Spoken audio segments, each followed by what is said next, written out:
the things that I used to do. Lord, I won't do no more. Back in 1954, this record by Guitar Slim, whose real name was Eddie Jones, was on the Billboard R&B charts for 42 weeks.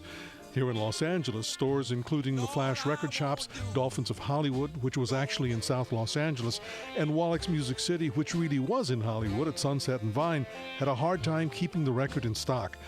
The Things That I Used to Do was eventually available on 8-track tapes and compact cassettes, but most listeners preferred records, until the compact disc was introduced in 1982, and then the iPod in 2001.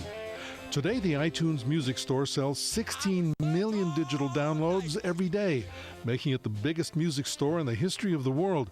But don't include buying records as one of the things that we used to do, because today vinyl is the fastest growing part of the music business.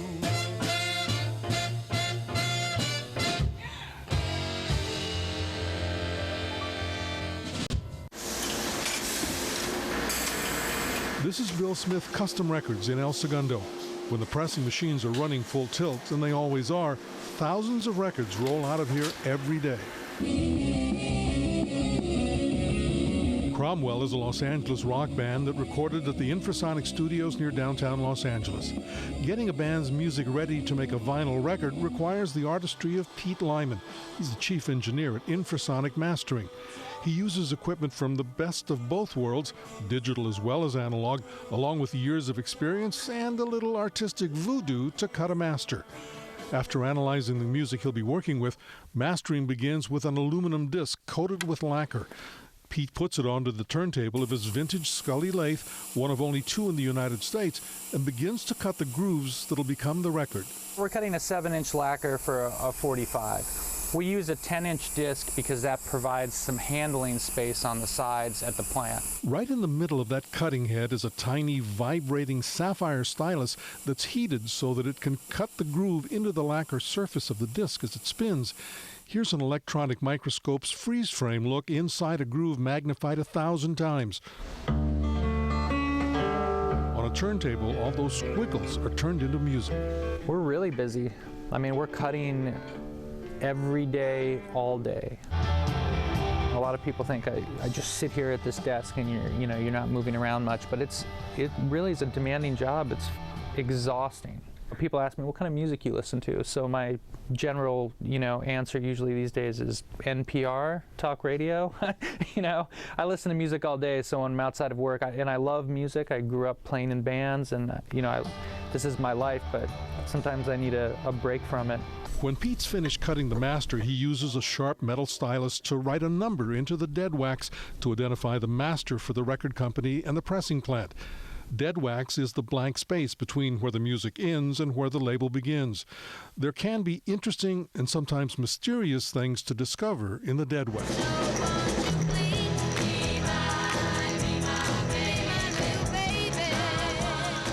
On the flip side of the Ronettes' first hit, the words Phil and Annette are written in the dead wax. Phil Spector was a co-owner of the label, and he produced the Ronettes sessions. Annette was probably Annette Mirar, Spector's wife in 1963 when the record was released. On side 1 of the Eagles' platinum-selling LP, One of These Nights, the words Don't Worry are written in the dead wax. On side 2, the message continues with the warning, Nothing will be okay. Every record needs a cover and 2 labels, which is what Dorado Music Packaging does in North Hollywood. Dorado is a very specialized company doing the printing for the records that bands make independently. In terms of coolness, nothing surpasses having your music available on a record. Ready, set, go, man, go. I got a gal that I love, so I'm ready. Ready, set, I'm ready. Dorado also makes covers for mainstream albums like this reissue of Here's Little Richard, a 1956 release that was one of the first rock and roll albums ever produced. It's a perfect example of what 144 square inches of cover art can add to the experience of what's in the grooves. CD is a conveyor, a physical conveyor of music, but it doesn't do anything else. Vinyl adds the incredible art aspect. And bands express themselves not just through their music, it's through the folks that they've gotten to give an illustration of what the band is. It could be a picture of the band, but often it's enormous creativity that we see come through the shop. They're saying all kinds of things, commenting on all different levels of who we are, not just the musicality of it. Ultimately, everything comes together here in the pressing plant in a maze of dials and switches, pipes and machinery that produces a record every 40 to 50 seconds from each of the presses. That lacquer master that Pete Lyman cut has been electroplated to make copies that are used to stamp out records. The manipulation of vinyl is not something that you're going to read in a book. It's something that you're going to learn hands-on. Before the CD and then digital downloading, more than a dozen record pressing plants in Los Angeles turned out millions of records every year.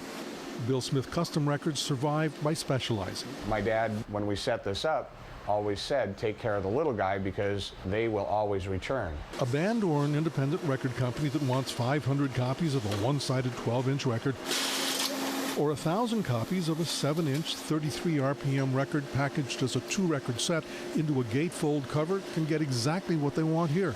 Here's my favorite. Especially if they want a record in colored vinyl, which is currently all the rage at Bill Smith Custom Records. It's a really neat industry. It's a lot different than it was before. It's become a very tight-knit group, and we're not competitors. I look at it as we're more on a friendship level than it is a competitive level. There's enough business out there for everybody. I blow through here.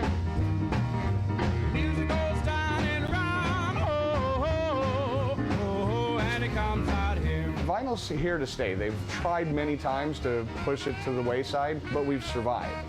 And hey, if it'll last another 10 or 15 years while I'm still doing it, I'm happy. The music goes down and around. Oh, oh, oh, oh, and it comes out here.